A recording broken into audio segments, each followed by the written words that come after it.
Hello and welcome to the Overland Journal podcast. I'm your host, Scott Brady, and I'm joined today by Steve Edwards. Now, Steve is one of our editors on Expedition Portal, and he is at the Overland Expo Mountain West with me this weekend. We spent a few days around the event, got to see the new equipment, new vehicles, interesting new projects that are available at this event. We got to talk a little bit about how the event's doing, some things that we saw that we really liked, and some things that we'd like to see improved. But overall, we really enjoyed our time at the Overland Expo Mountain West. So please enjoy my conversation with Steve. I also wanted to take a brief moment to thank all of you for listening to the Overland Journal podcast. By listening to this podcast and subscribing to the Overland Journal magazine, you're supporting our employee-owned and veteran-owned business. Impartial reviews and in-depth content like this would not be possible without your support. If you enjoy the podcast, I think you'd really love the print magazine as well. And 100% of that subscription price goes back into creating the content like you're listening to right now. And as a special thank you for your loyalty, we're giving 20% off any subscription. And that even includes our special lifetime subscription, which includes numerous lifetime-only benefits. You can go to overlandjournal.com and use the code OverlandPodcast at checkout.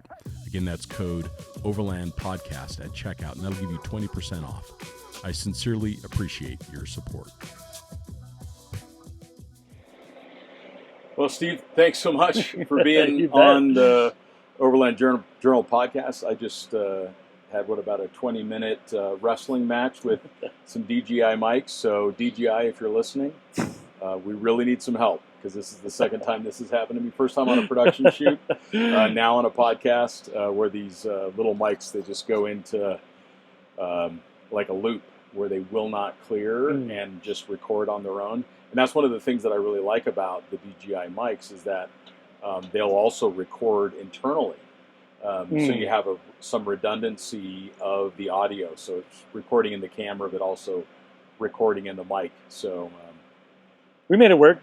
Technology challenges. Did some troubleshooting. Is all good. Exactly. Yeah. No, we made it work. But we are here at the Overland Expo Mountain West. We have a booth here where we have some snow peak gear that we've been using in our various booths. Mm-hmm. And then we've also got the INEOS Grenadier Quartermaster with the new Scout Yoho pop-up. Yeah, really exciting. It's been a lot of traffic around this camper. It has been a really popular stand and a lot of photographs, a lot of video of the vehicle. And I think it's because both of these products really capture a lot of the fundamentals of what we look for in an overland vehicle, which is not to suggest that either the camper or the truck is a superior choice. I just think that maybe the combination and a lot of the intention behind both products is that of being a little more simple, a little more capable, a little bit easier to integrate, fewer systems to go wrong, and that it certainly applies to the Quartermaster as well. But it's kind of funny how the Scout is nearly the same color as the Quartermaster. Yes, I was surprised when I came around the corner on the first day and saw it. I thought, they paint match? Yeah. And then you told me the Scout's they're very close. They're very the Scout's close. about one shade cooler, and the Quartermaster is about one shade warmer. So yeah, that's pretty good. Yeah, but they look great together, and just the low profile of the Scout, I think sort of speaks to that simplicity and that sort of readiness to hit the trail, right? Yeah, I would agree. It's a really great combination, and like I said, it's had a ton of attention, and it'll be interesting to see. I think they've had another Yoho at another stand here as well. I've seen people crawling all over it, I think Scout's got a couple vehicles on display. Pretty successful. But even like Four Wheel Campers has a great stand, and they got this classic Plymouth trail duster I saw that. or something like that. With a old school 4-wheel camper on it. Yep. And that was some of my earliest memories of my childhood. My dad actually had a 4-wheel camper Granby on the back of his Ford pickup because it was lightweight and low profile when he pulled his horse trailer. Oh, sure. So some of my first camping memories was actually in a 4-wheel camper a long, long time ago. So it's been interesting to see our industry grow so rapidly and develop so many new products. It's probably not a good idea to release a new either Habitat-style Tacoma camper or a teardrop, because there's about 800 of each one of those options. I was going to say that the big theme for the show this year, I think, is the lightweight camper. Yeah. There's a ton of them now, all in different kinds of flavors, pop-ups and rigid sides. And the rigid side stuff is really interesting. Yeah. I think that has some potential, especially for colder climates. Yep. So I think that those kinds of offerings will do well, but otherwise you're just looking at 31 flavors. There are so many different options that are available for those, and it's difficult to make a business use case once you get that degree of market penetration and saturation, where you're just really diluting what is already a finite customer base. Right. And you compound that with the fact that most of those campers are going to be financed, probably on a HELOC, or financed in some other way, and interest rates are quite high. So we're seeing, like, anything that is kind of transactional products, we're seeing really taking a nice uptick in the industry. But anything that's more expensive, where you're going to have some legitimate financing behind it, we're seeing still a lot of slowness. I mean, you have cash buyers always, and those, those are going to continue to buy. But the really extensive vehicle builds, the really expensive campers, really expensive integrated expedition vehicles, trailers, those are all seeing about a 30% slowdown. Yeah, and I think you're right. I've seen a lot of folks at this expo carrying shopping bags. They've bought an air compressor or a camp pillow or those kinds of things to whatever shore up their current build or to build out their camping situation. But I think you're probably right about that. And I still think we're a few months, 2, 3, 4, or 5 months away from that part of the industry starting to level off and come back up again. I think especially once interest rates start to drop, or just general consumer sentiment starts to settle in, particularly once people can get more competitive financing, then you'll see those larger ticket items start to sell again. And I think there's always, thinking just in terms of we're in election year. I think sometimes people draw down their large purchases and those kinds of things in the face of political uncertainty, right? And so once the election is put to bed, I think we'll see some more stability in that. Once it's the devil, Yeah, exactly. And I'm talking about both sides of the Yeah, right. Exactly. Once it's the devil, then I think people do really kind of settle down. Same way the markets do, and exactly. Same thing, for sure. Yeah. So tell me what you've seen so far that you really liked. What are some of your favorites? I think one of the interesting things about this expo in Colorado is that I always see a ton of Colorado businesses. Yeah. Just a lot of entrepreneurship, a lot of folks who are doing not even necessarily big, huge, ambitious projects, but say, for example, one couple that I'd met, their product's called the Topper Tent.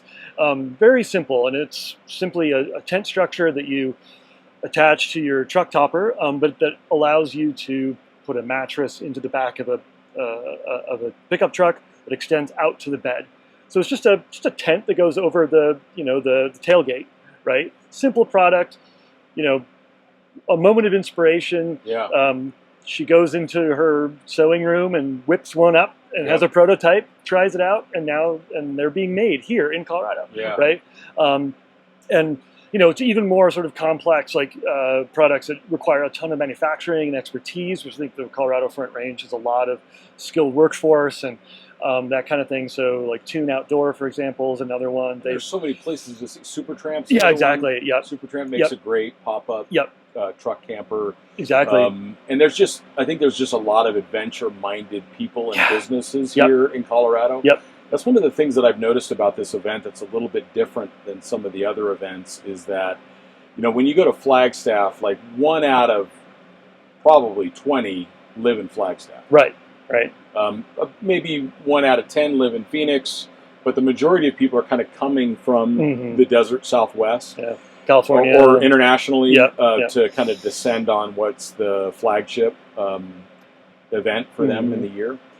But then I noticed that, like, here in Colorado, like 1 out of every 2 people I talk to live in Colorado. Yeah, they're in Boulder or they're in Loveland. They're right very, here, very close. Castle Rock or so whatever. I think that's neat. I think it's neat to see more of a local representation. Mm-hmm. I think that there's a lot of vendors here. I mean, I'm only about 2/3 of the way through the show. Yeah, I am too. And there's still more to see. Yeah.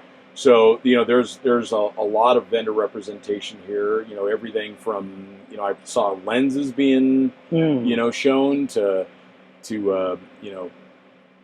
composting toilets that you'd use in a sailboat or use in your overland vehicle, all the way to body wipes and everything in between. Yep.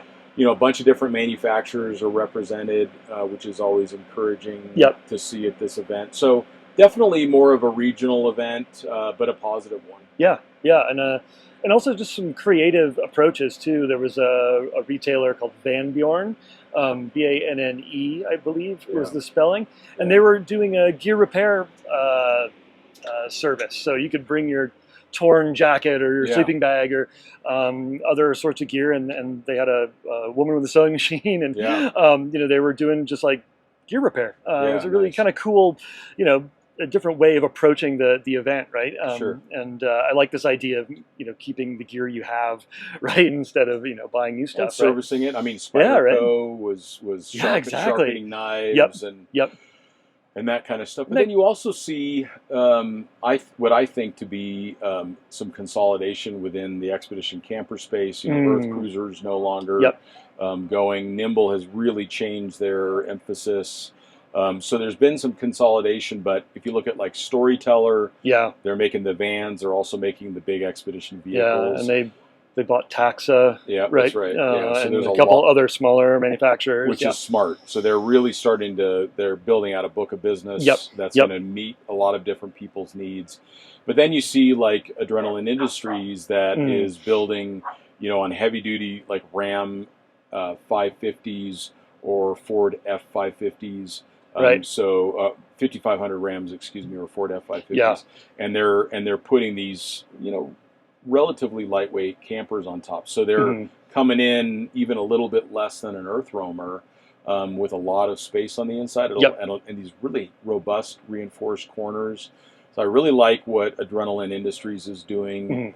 And Judd, the guy who runs it, he's just a passionate overlander and outdoorsman and vehicle. Yeah, you drop a nickel on that guy, right? He has the passion. Yeah, it's totally. True. He builds super fun vehicles and like an Audi rally car. Yeah, exactly. You get to feel like he does it for himself. Yeah, right. You can tell he's having fun with it. Yeah, for sure. And it comes across that way. Yeah. And there's a lot of his family members that are involved. Yeah. So they're really enjoying it, and I think that that's something that the industry needs more of. When this all got started, I remember when Bill Swales started Earth Roamer, the guy just had so much passion. He had enough money where he could have not worked again, right? But he chose to just follow not only his instinct, but the thing that he was really, really enthusiastic about, and he built something that stood the test of time. And Earth Roamer is still considered a preeminent brand. Yeah. Of course, real significant loss with the loss of Bill, but those are the places in the industry where I'm seeing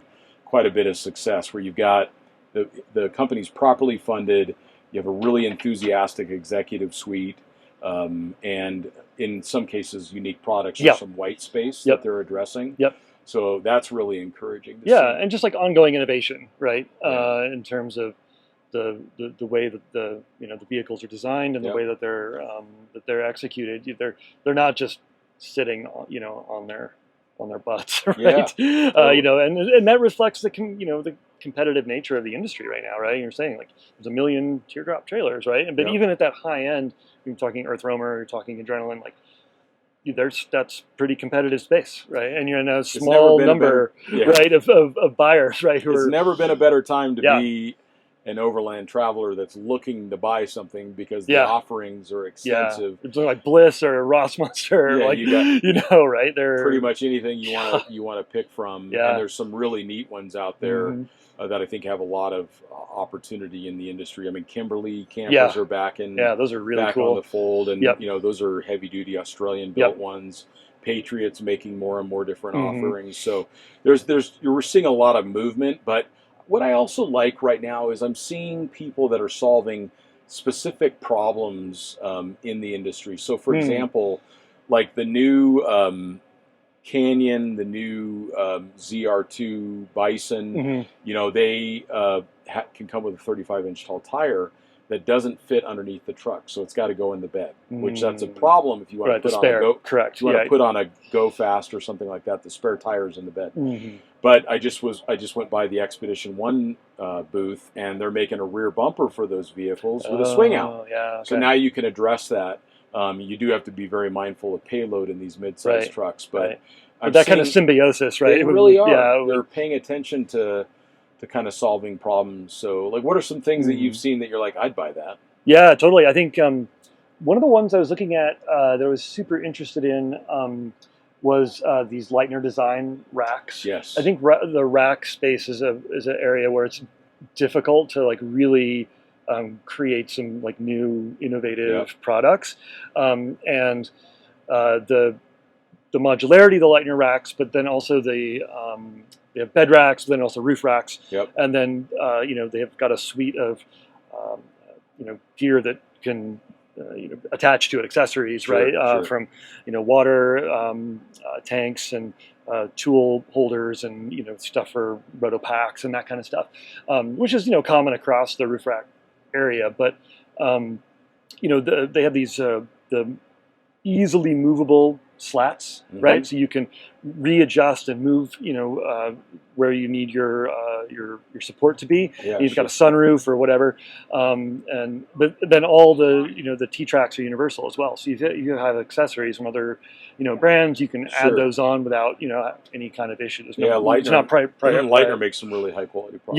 Yeah, and so and I don't have a rack on my Defender right now, so I was kind of eyeballing that, just like really the flexibility, right? Because I think.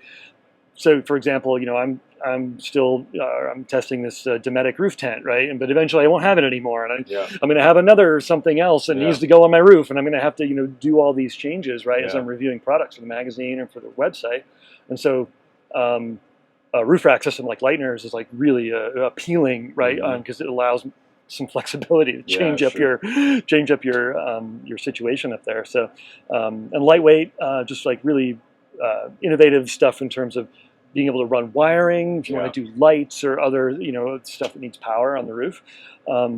Really like clean design, low profile. So that caught my eye for sure.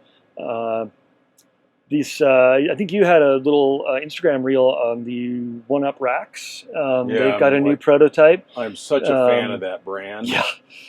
I do think that they sold relatively recently, which congrats to the founders, because I use it almost every day with my mountain bike. It is just like the go-to mountain bike rack. It really is. And then they made one a little bit bigger for the fat tire bikes, and then they made one a little bit bigger for like e-bikes, or the really, really lightweight electric motorcycles. And now they just came out with, and they have the prototype here, but they came out with a motorcycle rack. And they had a Honda 650 on it. Yeah, XR 650 on there, and it looked pretty robust to me. Like it didn't seem to care. And they had it on the back of a Porsche, right? A Cayenne, I think. It was like a giant-sized 1UP. And so it had like a lot of the same features, but just monster size. Super for cool a motorcycle. So I'm excited about that. Because there's such a and for all of their racks. A lot of people in our industry, in our community, ride mountain bikes. Great mountain bike mount. I'm seeing more and more larger vehicles that are having like smaller e-bikes on the back, or smaller electric motorcycles on the back. And they have a rack for that, so that the whole package is a little bit lighter. And then, of course, if you want to bring, I don't know what the weight capacity is on that prototype, but a 650L is a pretty heavy bike. So, it looks like you could probably get, most of those mid-weight dual sports on there. Maybe not. You're not gonna put your GS on there, but certainly not a GS, but maybe maybe not a full adventure bike, but something that starts to get pretty close. So that was something I thought was really cool. Pretty neat product, and then because I think especially because where I live in Montana too, big mountain biking community, and everybody's got a 1UP. I mean, it's just it's the rack. They just work. They just work. and the fact how they attach in the receiver hitch with that Yes. kind of proprietary Allen key, like it's very difficult to steal, but it also puts this side pressure in the receiver hitch that reduces a lot of the rattles and the shifting and all that other stuff. Yeah. So I'm guessing the motorcycle rack will have those same types of positive features. Another thing I thought was cool, Liat has a bunch of their new motorcycle suits and their new motorcycle helmets. So Liat is really known for their safety equipment, which includes like their neck braces, and which they work so well. You hear the stories. I mean, even Joe Fleming, who contributes for us a lot. I mean, he had a major accident and broke his neck. Yeah, he didn't sever his spine, but like the doctor was basically like, it's a good thing you had that thing on there. It probably would have been a totally different outcome. Yeah. So the Liat now has 3 different styles of adventure suits, including weather resistant ones, some that are really good for hot weather. So it's nice to see Liat coming in to the industry. They're out of South Africa. Right. I really like what they're doing. Pretty small moto presence at this expo. I was shocked by that. Fewer exhibitors in the moto space. Like Moscow was here, but not a whole lot. Yeah. No. Overland Explorer vehicles, OEV. Oh, yep. They've got their new Hudson Bay. I saw that, which in is their Flagstaff. hard shell topper. Yeah. You can get it as a slide-in or as a tray-on Yep. model. And they do a great job. Those are really high-quality campers. So that's pretty cool to see. There was a composting toilet company that, like, it's so funny to talk about composting toilets, but it's just the reality of life on the road. Yeah. Is that you got to do that stuff. Well, your conversation with Jesse Muller last week, Yes. you guys talked about that and how, it really is like if you're living full time, it just makes so much more sense it's way better than a packaged toilet or what other options, right? No, it's really, if you got the space. So there's a German company called Trellino, and they make a couple different composting toilets that are the same size as regular porta potties. Oh, fascinating. So like I didn't see them. In this Scout, I have a porta potty, but there is a Trellino that is the same size. So it'll actually fit in here, and I can have a composting toilet in this Scout Yoho, which is my preference. Yeah. So I mean, you can't use it for as long as like I would. Right.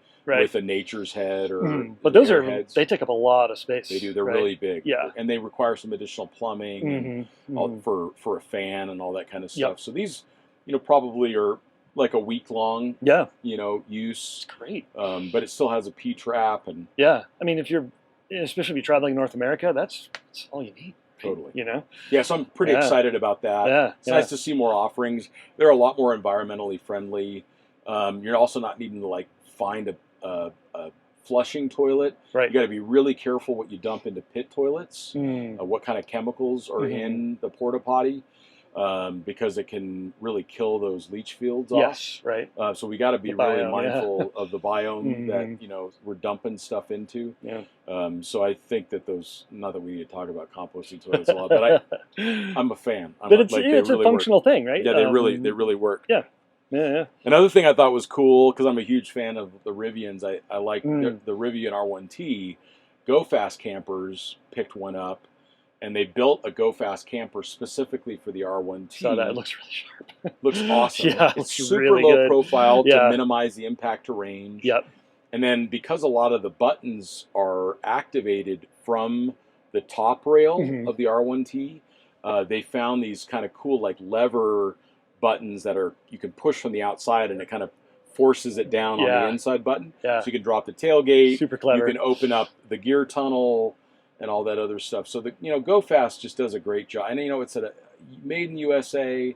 They pay their employees fairly. They have a good reputation. Some of the stories I've heard of how they've helped other people, even their own employees, incubate new businesses. It's just really impressive. Yeah, no, they've had a huge impact on that community around Belgrade and Bozeman and Montana there, and and the other thing about a GoFast too is that their turnaround times are great. Yeah. You don't have to wait for months and months and months and months and months to get your camper, right?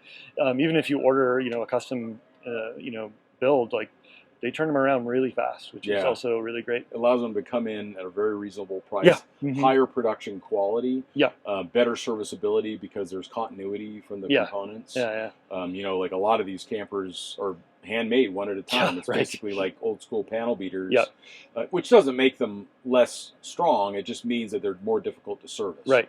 So like if you damage a panel, it's probably gonna have to take it back to the factory. Whereas GoFast can just send you down a new panel, and it'll mount right up. Yeah. You know, so those kinds of things I think make a really big difference. Yeah, but the Rivian version looked really good. It just blending in with the overall aesthetic of the truck, right? It just really was fantastic. Yeah, well, in fact, good design. Good design. Even the Scout Yoho that we're in right now, all of these walls were made by GoFast. So they're doing some collaboration with Scout to help improve the quality of their pop-ups. Yeah. So just always really impressed with what GoFast is doing, and I think they're a company that's deserving of support within the industry. Yeah, I agree. For sure. What else did you see that you liked? I'm going through my list here. I'm going through my list here too. Liquid Spring is an interesting product, and I've been actually seeing quite a bit of sort of high-tech suspension products around the show this year. Yes, a lot more than normal. And just really sort of cutting edge kind of stuff. And I talked to one of the engineers there at Liquid Spring, and you know, I understood about half of what he was saying about you know, how they work, but you know, the idea that it's good to be always learning, right? Exactly, right? You know, a hydraulic device that you know, allows you to replace the sort of traditional you know, tensile steel springs, whatever coil or you know. Leaf springs, right? In order to, you know, keep your vehicle level and to keep you know, keep loads level and to, you know, increase load capacity in their terms. And on the other hand, they also look really complicated. And you know, talking about like serviceability, talking about sort of that kind of thing. You know, there's a trade-off there, but you know, I wonder for some of these really big trucks like the F550s and 5500s. That are, you know, having these larger habitats, you know, that upgrade that needs to go into the suspension, needs to go into the chassis is significant, and I think they have an interesting, you know, take on it, very high tech, and I think am I remembering right? Is Graham Bell, is he going to install some of these on their Defender? Yeah, maybe that'd be cool. I think I may be remembering that. Right. Yeah, so, that'd be cool because he's got that big habitat on there now. I mean, a Defender. I could be wrong, but a Defender 130 has a huge payload, full metric ton.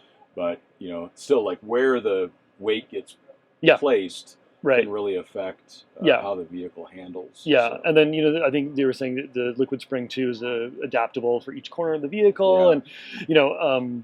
It's pretty high tech stuff and super interesting. Yeah, I mean, a lot of engineering going into that, right? Like a lot of man hours, a lot of like high tech development, you know, expensive development that goes into products like that. And it's nice to see so many OEMs still participating. Yeah, I mean, totally. We've got Toyota here, we've got Lexus here, we have GMC here. Yep. You know, Nissan. We've got Nissan. The Nismo. We've got INEOS, Honda, with the Grenadier and the Quartermaster here. Yep. So we're really seeing a lot of representation of these brands, continuing to show up. Ram has, you know, their power wagons and stuff going around the course, going around the track, which I think is, you know, really important to see. Fewer motorcycle manufacturers, so it'd be good. Yeah, I didn't see. The only one was Polaris, and they're not moto, but you know, they've got their side by sides and ATVs and stuff. But I didn't see any OEMs. Indians, I think, but no Indian motorcycles here. I didn't think so. You know, another thing I thought was really neat too was you know, the Army National Guard, the Air National Guard was given some space here at the event. So I like it. The fact that Overland Expo still donates booth space to these really important organizations. And it was just neat to listen to this Air National Guard flight nurse talk about like what inspired him to go into the military, even though he had a successful career as a flight nurse already, or as a trauma nurse, but he wanted to get more flight hours. And he built this awesome Jeep, and it was in the booth. And you know, but it's good for young people. It's good for people that are, you know, new to travel to see that there's other options. You know, you can go into the Peace Corps. You can go into the Army or the Air National Guard. You can go into the four branches of the military. So there's options to do that. I mean, for me, it was the Air Force, and that's what got me inspired to go travel the world. So for these guys that I just met, they're now getting to travel the world, and they love overlanding, and they're getting to now see the world because of their job that they have in the military. It's paying for their education. Yeah, right. You know, and they're giving back, right, to the everybody country, kind of wins around that. So it's nice to see those kinds of things well represented here. Seeing lots of classes being conducted. So it's nice to see the event continue to thrive. Yeah, and, for sure. You know, as the industry continues to grow. Yeah, definitely. And that brings us back this idea of like all these Colorado companies. It's really cool to see them here and see them represented, and small businesses and that like entrepreneurial spirit. It's really it's great, and it's encouraging for us, right, and for travelers, for the industry, for however you want to travel, right. It's great. It's really great to even see that. just like the Adventure Tool Company, who's right next to me here. I mean, they've been in this from just about the beginning. You know, retired military officer. You know, that now has his own small business and travels with his wife and makes really neat products that I've used around the world with great success. So, it's neat to see these small businesses continue to do well. You know, when you go to buy a product, it's a good idea to know where you're getting it from. You know, it doesn't mean, I'm not saying you should buy it from any one place, but it's kind of nice to know that the person that you're buying it from is probably sending their kid to college. From what you're doing, as opposed to it's going to another country, or it's going, you know, into a publicly traded company, or a private equity firm or something, or VC or something like that. So, you know, it's good, and it doesn't mean that there's anything wrong with that. It just means know where you're spending your money, and if you can have the opportunity to help a small business, we've all been there. We've all had the dream to kind of have our own side hustle, and these people have done it. So finding a way to support them, I think, is really important. Yeah, that's exactly right.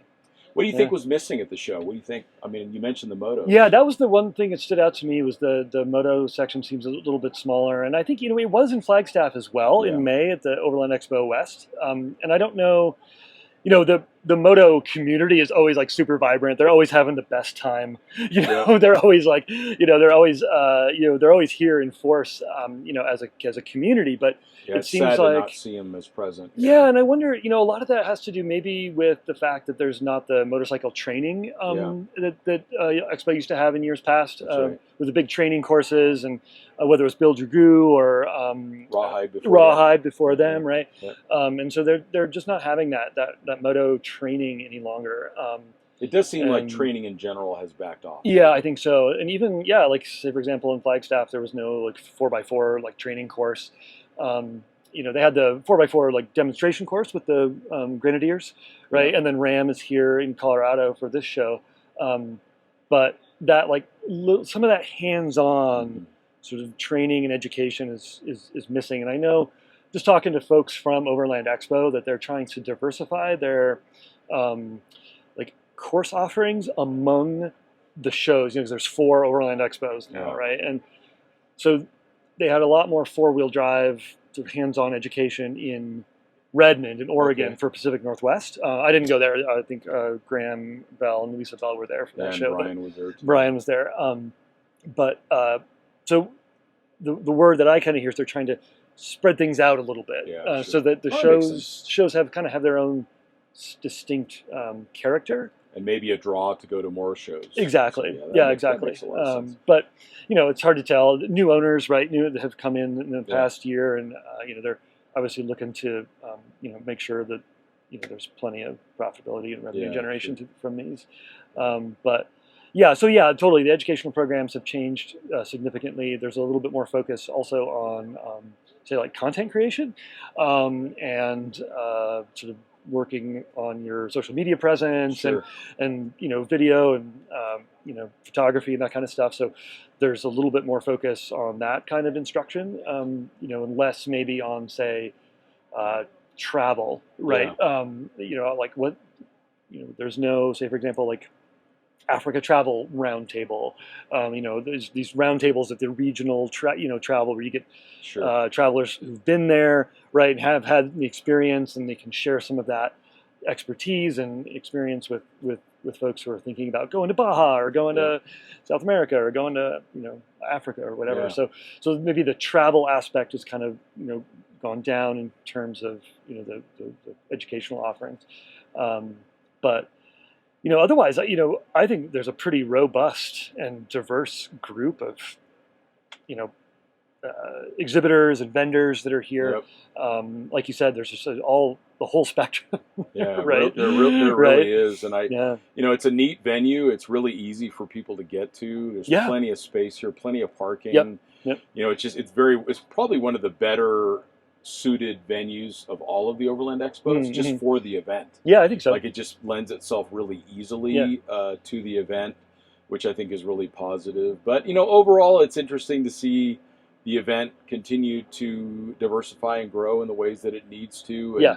And it's nice to see a lot of new innovation this time around. Yeah. Anytime there's a little bit of a slowdown, it usually causes people to be innovative. Yeah, sure. And to really push in new directions. Stand out. Yeah. So they can stand out. And I think that's pretty encouraging. But there's also some of the old standbys. So, like Paul May from Equipped is here. Yeah. And, so you've got like a lot of the OGs that are still participating big presence and being successful. So that's really encouraging to see. Yeah. Did you think anything in particular was missing as well? I did notice the motorcycle, and I noticed fewer training opportunities, which I don't have a strong opinion one way or the other. This has become a consumer trade show, so it's understandable that would be the primary emphasis. And at the end of the day, you want the event to be successful, and they know what it takes to do that, and that means that they may just be making some tactical decisions that encourage them to do that. But we were talking about Brian in Pacific Northwest, just as an anecdote for those that are listening. So Brian McVickers is normally at these events with me, but he's not here at this show because he is somewhere about 2/3 of the way across the Northwest Passage, north of Canada, on a sailboat. So he is on a significant expedition crossing the Northwest Passage, which is no joke. So the number of images that I've seen of polar bears on ice, polar bears on the shore, delays to being able to get to shore because of polar bears.